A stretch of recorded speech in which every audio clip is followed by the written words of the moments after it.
So, welcome to the first TV Showrunners course here at Big Condo Academy. Thank you for attending. This is only going to be like a taster course, right? But the idea I just want to be able to explain to everyone is what showrunning is and what we'll be accomplishing over the next 4 sessions. Alright, so showrunning is an American concept for a writer's table, which you're sitting at now. And what it is that usually there is a creator, as we all used to, that one creator who creates the concept, right? But after that first concept, after that first episode, then they have to do more. And like if it was in an American system, it'd be like 22 episodes. That used to be the norm. Here in Britain, it's 6 episodes.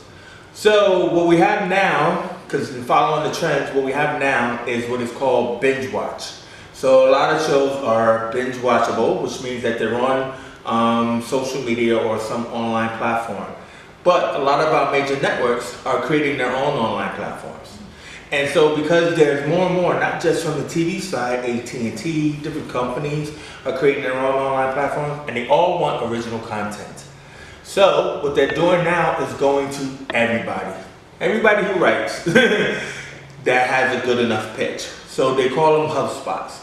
They set them up down in London and Manchester. We haven't had one in Liverpool as of yet, but I will guarantee that it will be coming. But how do you pitch a TV show? And that's basically what the course idea here is that you can't just have one idea, one episode, and then, and have thoughts about what the other episodes are. So the way you do it is that if you look at the 6 episode theory, right, which either could be like a feature-length film, there were 6 half-hour episodes, or if they were, even longer, like 6-hour episodes, and everything, and you'll have like a trilogy, right? The main thing about it is that we have to be able to plan out or plot out what that would look like. And that's what this writer's room here is here to start. So with that in mind, right, this course will run for 4 weeks, and during the course you will have the opportunity to create a pitch of your own for an online TV streaming show. But it has to be worked within the creative brainstorm of the other writers. Now, the reason why, this doesn't mean that you're not a good writer. This just means that all writers do you support. That's what their producers do. But in a writer's room in America, the way the writer's room is set up is that, as Jane says, so I want our character this week to, meet a guy, fall in love, and things happen. Bob might say, I'm tired of that story. Or Jack might say, well, how did she meet the guy? Yeah? Well, I'm thinking that, they met at a party and, they got on. But what happened? Here we go. Yeah. The main objective is to collaborate on one streaming show in this group project. So I know that some of you have an idea for your own show. Yeah. Right? Some of you want to keep it to yourselves, which is cool. But what I want you to do is I want you to take what you're going to learn in this course to apply to your show while working on another show that we all collectively will create. So the idea is that the show that we will create will be produced by Condo Online or Big Condo Academy for the idea of creating a streaming show. Mm-hmm. Yeah? So I will stand as your showrunner and you will stand as the writers of that show. Yeah? Because the ideas will be placed upon you to come up with, and I'll talk to you through about how those will be broken down. All right, so this is so that way we don't get it twisted. Yeah. So to give you an idea of your role in the writer's room, you will be asked to create characters, develop plot lines, work together on story arcs, and support or critique ideas created along the way. So with the other writers that will come and join us, they will be added upon to our Facebook private page. Yeah. Which I'm asking you to participate on within the 4 weeks of this course. So even though this class is the main class where the writer's room meets every 4 weeks, you will be asked to work on ideas. I will be giving you assignments, and you will be doing research to actually further develop your brains, because I can't give you everything. For example, we're going to look at clips and stuff from actual TV programs for how personal dynamics work, how story arcs work, and everything else like that, but you can't possibly look at it all within this time frame. But the links to those will be put onto that page for you to further watch these projects. Does that make any sense? Yeah. Right. This is only for your enlightenment and edification. Nobody has done a course like this before, but what I'm telling you or trying to guide you through is what do I look for when I look at these other videos on YouTube? How does that help me create characters for any project that I want to make? In this particular case, it will help you create projects for your own online streaming series. So, we will look upon this as a creative brainstorm or a stream of consciousness where the group works best not by being beholden to their own ideas, but by being open to the collective creation of ideas. So what does that mean? As I just said, you might go away and come back with a character and you think that this character should be the great character, should be the lead of the show, should be a subplot C or whatever, blah, blah, blah, and it should be the group that as a consensus agrees. But you should be honest enough to say that doesn't work.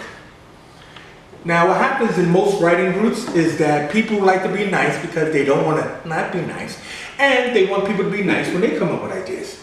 That's not the case. This is ruthless. Just as I said, your films are usually not up to par, it's true. But still, the thing about it is I love you anyway. That was brilliant. Yeah, that was brilliant, wasn't it? But still, the main thing about it is don't take offense at what I'm saying, because what I don't want to encourage is for people to push their own idea and their own agenda against someone else's because they think they can do it better. Does that make any sense? Yeah. So as a creative brainstorm, if we all create an original idea, you're not married to it. We're not going to tell you what character you should have in your show. We're not going to tell you what subplot you should have done, right? Because you're going to already be like, this is mine. This is not yours. This is ours. Make sense? Now, let me talk about feedback in that way. Because Matt always seems to think, why do I do that? Constructive criticism is necessary because that is the reaction of somebody you don't know. So whenever you show your film, you just showed your film to Danielle and she loved it. I loved your film. But my point is that somebody else might be confused. You don't know who that somebody is. You can't, as a director, say, you know what, when I made this film, right, that has all this stuff to work with and deal with. And they're like, I don't care. I'm looking at your film. I'm looking at what you put out here on this table, and it doesn't work for me. So that's how we have to look at each other's ideas. If an idea is thrown on the table for us all to look at, if you were given an assignment to go off and write onto that, then what will happen is that we have to be honest and say that doesn't work. And instead of saying, well, that's because you're just stupid and you don't get it. It's not that they don't get it, they are your audience. And if somebody was honest enough to say they didn't understand something, what did you miss out in explaining it? This is why writers work in a vacuum, and it's not good. Because what happens is that when you know that other people are going to listen and look at that character and give you an opinion of it, then what happens then is that it toughens you up for when you're doing your own thing. What did I miss here? You know, if they're talking about that this character wasn't explained when it came in, because I know it's Bob, but nobody called him Bob. How many of you walk into a room and say, hey, Amber? Or Norm, like in Cheers? How many of you do that? It might be, hey man, what's up? Hey, who's that guy? I don't know, he never said his name, so. Yes, sir. There are a lot of very famous movies that have come out that we all know about that have test screening. And if the test audience don't like it, they go and they get all the actors back together months later and say, hang on, we've got to rewrite this. It happened at the end of Fatal Attraction, it's happened a lot where they've reshot the end of the film. And they hate it. They hate, all producers hate test audiences, but it's exactly for that fact. You can't blame the one dude in that test audience who doesn't get it. You have to actually ascertain, is it worth our while to really look back at this? Did we really explain that? Or did this guy call us out on something? Because how many films do you see that have a gaffe squad where there are mistakes in them?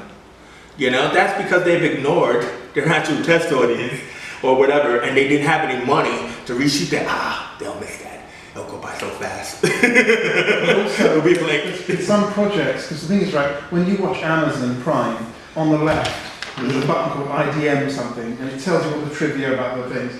And some films, have actually, they've had the actors on, they've had the producers on, directors on, and they've had to rewrite the scenes right there and then because they didn't like them or they weren't working. And they've had to rewrite scenes. Literally, I think Gladiator was one where they had to keep rewriting the scenes and keep doing it because they just got it wrong the first time. But it's very expensive to do when the cameras are rolling, but you know. But there are also so many films, again, when you start watching these clips that I'm going to actually want, there's so many films that gain from those reshoots. You know, there's so many times that the reshoot made the film 10 times better. You know, and that's what I really love listening to those stories. It's like, yeah, like Back to the Future was going to be, he was going to come back in an elevator, not in the refrigerator. You know what I mean? He was going to literally go, he was going to go into like Los Alamos, the Manhattan Project, hide in the refrigerator and it would blow up and then it would be Back to the Future. Stupidest idea in the world, right? Gave them money to do it, shot it, and then realized this is not working only because they had to change the actor. When they had to change the actor from Eric Stokes to Michael J. Fox, then they realized, you know what, that refrigerator thing don't work. Right? And then it's like, well, what are we going to do? We got no money. You know, we need enough power to launch him into the future. Well, why don't he get struck by lightning? Struck by lightning? What the hell is that? We don't know how much power is in lightning. It could be 1,000 gigawatts. What's a freaking gigawatt? Nobody knows. That's right, nobody knows. Why don't they do this? Struck by lightning.